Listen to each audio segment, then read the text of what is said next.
You've done another essay for us this week in the New Statesman, which will be on the newsstands on Thursday. What is the new reality that we are now confronted with? There's a line, actually, it's the last line of your essay, so I hate to skip right to the end, but let's begin with that, because you say, the smell in Whitehall, sharp and unfamiliar, it's the invigorating reek of change. Well, I think it really is. I mean, I think I was very struck just sitting at home watching Keir Starmer on that first day, greeting the new cabinet and then giving a press conference.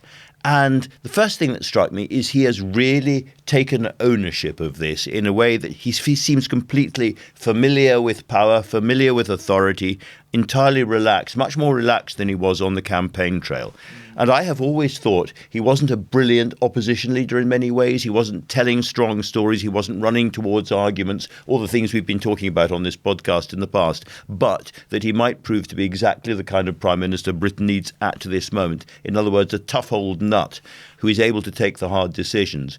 And I just kind of feel there is this sort of sense of a kind of thrum and a rumble of government starting quite vigorously and quite fast in all directions. And you also, you talk about him as a man. I mean, he's been criticised, non-stop over the campaign. He's boring. He doesn't really have a personality.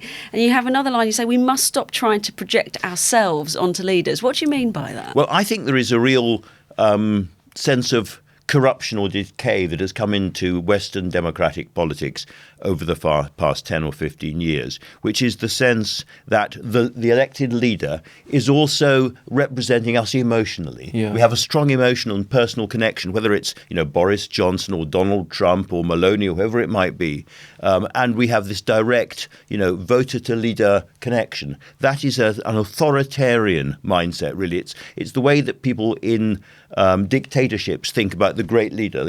Uncle Joe. If only Uncle Joe knew the truth, Uncle Joe would look after me. If only the king could see what was being done in his name, the king would come to my rescue. It's a fundamentally undemocratic mindset, which I think has been smuggled into modern democracies, and we have to stop it. Just on that, I think part of the reason that people feel so angry about the leader or feel like they want a different one is because they feel that they've been embarrassed on the national stage. It was interesting that kept coming up during the debates in the campaign. The people kept saying to Rishi, your party's embarrassed us. And I think that's part of it as well. It's not so much domestic politics, but it's about, okay, well, we do identify with a leader and we do want someone different, but because we're being represented by them. I think that's absolutely right. But I think that in the end, a democratic system is one in which we choose somebody relatively normal to do a very abnormal, very hard job on our behalf. Yeah. But it is a job. This is not somebody who is us in an emotional way. And I think treating them that way, for them, it means there is this kind of insatiable, vampiric interest in their personal life, their private realities, which I think for them kind of sucks the reality out of them. And for us, it's fundamentally childish. Enough said. We were talking yesterday on the podcast. I mean, you'd expect it from any incoming government, but they've really hit the ground running. I keep using this phrase, the grown-ups seem to be back in the room. And we have this, government of all talents a bit, with James Timpson appointed to prison minister and Patrick Vallance as science minister. But it's less tribal politics, and it's so encouraging. This morning, the Metro mayors have been invited to Downing Street of all political persuasions. You've written about that as well. I mean, I have too, but it's encouraging, isn't it? I think back to a New Statesman event a few months ago where we had Andy Burnham addressing us. And Andy Burnham said that in his view, 2024 was going to be a much bigger moment for progressive politics than 1997 had been. And I kind of, jumped in and mocked him a bit for that. I said, how can you possibly say that? 97, the economy was in a much stronger state. We had Tony Blair, that great sort of bubble of optimistic liberal enthusiasm, and now we are where we are. And of course, then we didn't know it was going to be a July election. And he said, no, what you forget is that actually with this system of powerful metro mayors, we actually have, as it were, the electricity or the plumbing inside British politics to make changes much more quickly than used to be the case. So if we're told to build lots of houses, if we're told to start to connect the grid and stuff in Greater Manchester, we can do it much more quickly than was possible in 1997, where they had to create the devolutionary framework. Now, I don't know if that's right or not, but I certainly know that people like Andy Burnham, Steve Rotherham, and up to point Sadiq Khan and the rest of it, they have an energy and an enthusiasm for change that I think this new government is desperately going to need. No, I think that is right. I was speaking to some of the mayoral sources this morning before their meeting, and they raised the same point, the fact that in 97, John Prescott, who was the equivalent of Angela Rayner back then, the secretary for the regions, had to create these regional development agencies because there was no framework really for... No, they weren't at all, but there wasn't no framework for him to act or have an arm of Westminster in the regions. And now the mayors point out they have these combined authorities, that some of which have been up and running for quite a while, and they have some proven record of delivery. So in Manchester, they would point to the B network, which is Manchester's attempted equivalent of the TfL in London, and they've managed to integrate the buses there. Now they're looking to try and integrate the commuter trains that are going into Manchester, so they'll be looking for permission for that. But it's interesting, I think, that we've also heard Angela Rayner is going to drop the levelling up phrase. Now it's just a slogan, it's a gimmick, it's a label. In some ways it doesn't really matter. In other ways it signals the fact that Labour have a much less ambitious plan to level up the country. Now I'm not necessarily saying that's a bad thing, because Boris Johnson's government in no way delivered on the ambition of levelling up, which was this aspirational plan to try and close this centuries-long gap between the South East and everywhere else. They didn't even get close to trying to deliver that. It was a gimmick, right? But have they dropped it through lack of ambition, or just because it's a silly phrase? No. It's less ambitious than that, what they're trying to do. That's not necessarily a bad thing, because you could say that's completely unwieldy and not going to happen. Now they're focusing on devolution, and also a little bit of the Green New Deal and a little bit of workers' rights. Devolution, they're going to turbocharge, they're going to streamline. I think, given, as I said, the track record that some of the Labour mayors have, they feel much more confident to give them powers over job centres, employment support, skills, transport. So I think you're going to see that. So, Freddie, do you see, for instance, Andy Burnham and Rotherham becoming big players on the national stage, people who are constantly, as it were, in public, negotiating and conversing with Starmer and Reeves and Rayner? I think so. I mean, Andy Burnham was on the TV rounds on election night, and I think he was very excited, very happy, very supportive of the government, but he was also quite clear that he thought the outlet for radicalism of this government will be the Metro mayors. Now, whether that's the case or not is interesting, and I think there's also a lot of goodwill at the start. I think the mayors are happy that they've been invited to Downing Street. We've seen Tracy Brabin, the mayor for West Yorkshire, come out and say that they're very happy to support the government. The question is when those frictions arise. And I do think that, as we've discussed on the podcast before, these Metro mayors have built up this power base that they'll be able to challenge this Keir Starmer government with a huge majority in the House of Commons. The Prime Minister does seem to be elevating their importance as well, and by almost... There's devolution, but there's also bringing them in, isn't there, with this Council for Regions and Nations, and someone is going to keep an eye on things as well. Yeah. Like, trust them to get on, and they know their people best. His phrase, I'm a great believer in the idea that those with skin in the game, who know their communities, they make much better decisions. But he wants to know what's going on as well. Yeah, quite. We've also got to recognise that in Labour's mind, devolution is key to growth. They've got these things called growth strategies. Each combined authority will have to create their own growth strategy. Now, just having a growth strategy obviously doesn't produce growth, but it's interesting that Labour's central mission as a government is growth, and they're seeing the devolved powers as the ones to achieve it. I mean, do you think this new council, is that... I mean, Andy Burnham's responded with, it's music to my ears. He says he's been waiting for this. There certainly needs to be a better conversation going on between central London and the other parts of the UK. And it was really interesting. The first place that Keir Starmer went was Scotland, not just because they have won a really big victory in Scotland. And Anas Sarwar, by the way, will become one of the big players, I think, in Labour politics generally as a result of that. But also because the other big theme for this government, there are two boring words that are now really important. One is delivery. You know, if they deliver for working people in the phrase, when it comes to workers' rights, when it comes to building new houses and homes for people, when it comes to controlling energy bills, if they do those things, then I think a lot of the unsettling politics of the general election and the rise of all these insurgency, non-traditional parties and groups won't matter so much. The country will be calmed down and reassured. If they don't deliver, The opposite happens, of course. How long have they got, do you think? I think they've got 5 years. I mean, I mean, how long before people get restless? Those who are not natural they'll be Labour restless supporters. next week, some people. But no, I think people will give them about a year or so to see what can actually happen when they're talking about delivering, and yet nothing has happened, which is why I think raising money early on to deal with the public sector pay disputes in particular, but other things as well, is going to be so important and so tricky. It's interesting that it sounds like there's a split within Number 10 between those who think that delivery will solve some of these problems and those that look across the pond to Joe Biden, who many people would say has delivered many things, the IRA, economic growth, inflation is now falling, and yet is doing very poorly in the polls. So there's a question about whether delivery will solve these problems or whether you need to win this this deeper, more fundamental ideological battle on the airwaves. Well, with delivery, presumably you also need to have faith that the person delivering it is able to continue to do so, which in Biden's case is and no I think that assured. takes us on to the second really important boring word, which is stability. Yeah. I think there's a general sense this country needs a period of calm, stable government. And if we get that, then actually a lot of the economic problems will partly be resolved because we will look like an island of stability.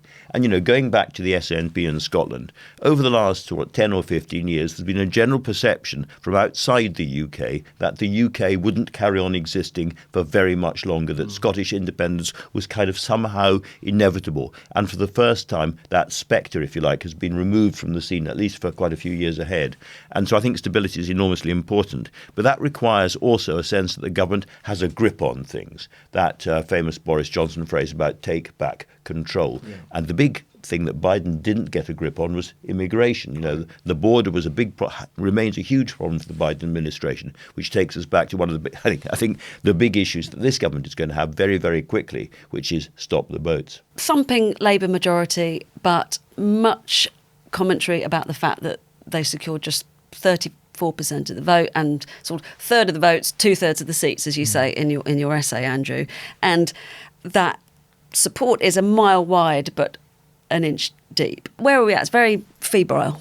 It is very, very febrile. A loveless landslide is the Daily Mail phrase for what's happened. And I think we have to think about this quite carefully because at one level, you look at the 4 million people or so, bit more than that, who voted for reform, and the fact they've got 5 MPs they nearly had just 4 MPs. And then you look at the Liberal Democrats, fewer votes, but 72 MPs. And a lot of people are going to look at this and say this is just simply a broken system, and lots of electoral reform campaigners are already saying it's an outrage, it's a disgrace, we have to change the system. And that is a message which is going to be amplified the whole way through by Nigel Farage and Reform. Those two phrases, vote reform and voting reform, are going to be curiously elided, I think, over the next few years. And I think we have to be very, very careful about this and go back to basics and say, what is the electoral system for?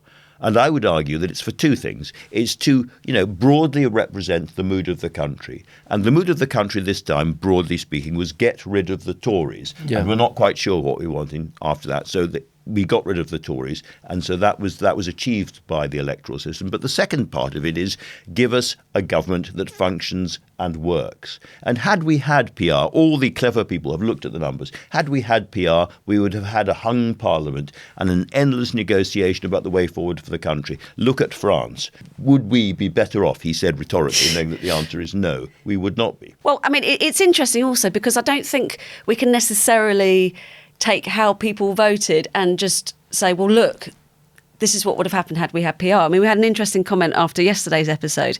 So someone said, you said the majority of people didn't vote Labour, and you're right. But I voted Lib Dem to get rid of the Tory where I live, but I wanted a Labour government.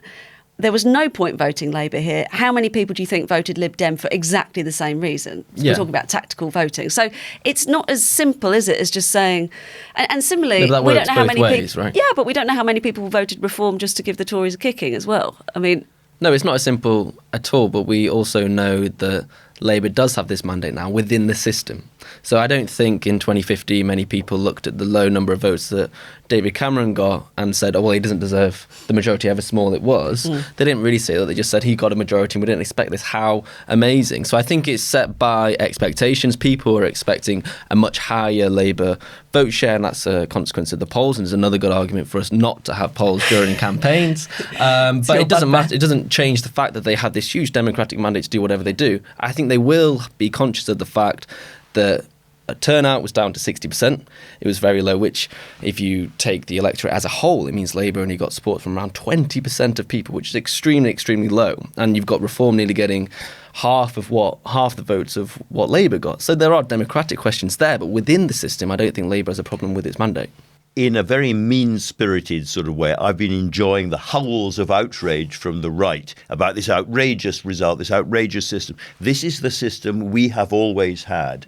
And for once, the Labour Party outgamed and outplayed the Conservative Party, including, by the way, in withdrawing Labour campaigns effectively from about 80 of the seats that the Liberal Democrats were fighting, most of which they then won. So the Labour Party played the system we have hugely effectively, and their voting was so did the Liberal Democrats. There's a problem of consistency here, isn't there? Because you're right, for 3-4 years, you've had Labour Party members, you've had the Lib Dems, you've had groups like Compass making this argument for a progressive alliance and saying that maybe we should introduce PR because the system's obviously broken and we need to inject some constitutional reform. In their mind the whole time was the fact that they were going to have the left in power.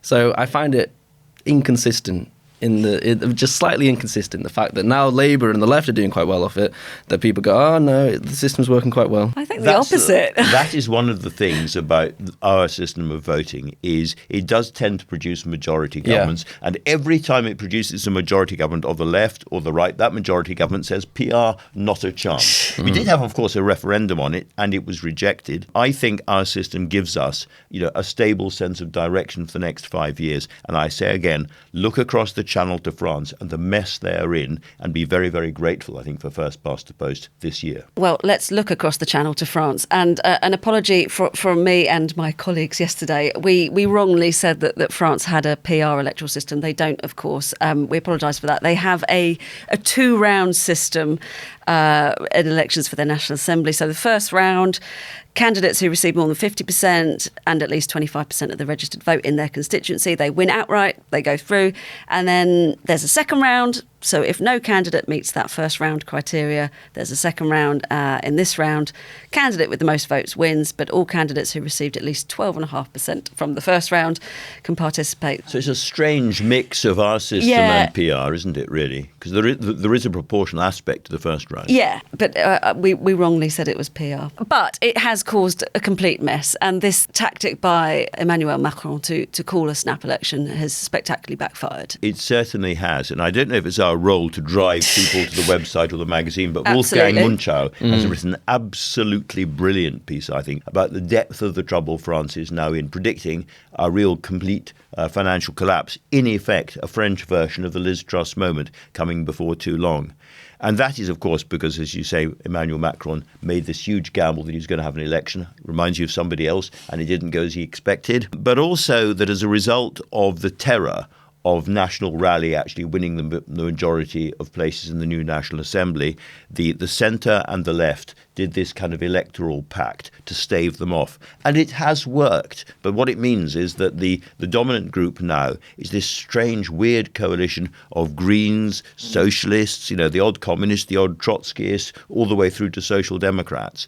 And they may or may not take office because the National Assembly is split 3 ways, in a situation where France really needs big financial reforms and tough decisions, and yet they're all about more equality, more spreading of the cake, and indeed they want quite substantial wealth taxes, and if that happens, that will drive a lot of business away from France, and guess where it'll go? Stable Britain. Might do, you never know.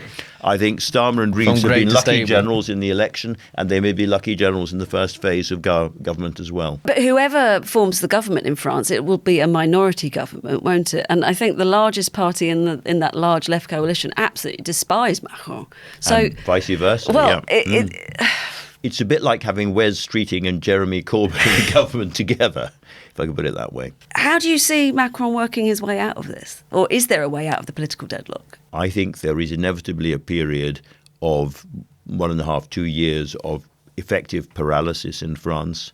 I think they will find a prime minister. It may well be the current leader of the Greens, who is a relatively consensual figure compared with Mélenchon, the hard left leader. I don't think Attali will stay on for very long, though he's been appointed pro tem. So I think it'll be a period of paralysis.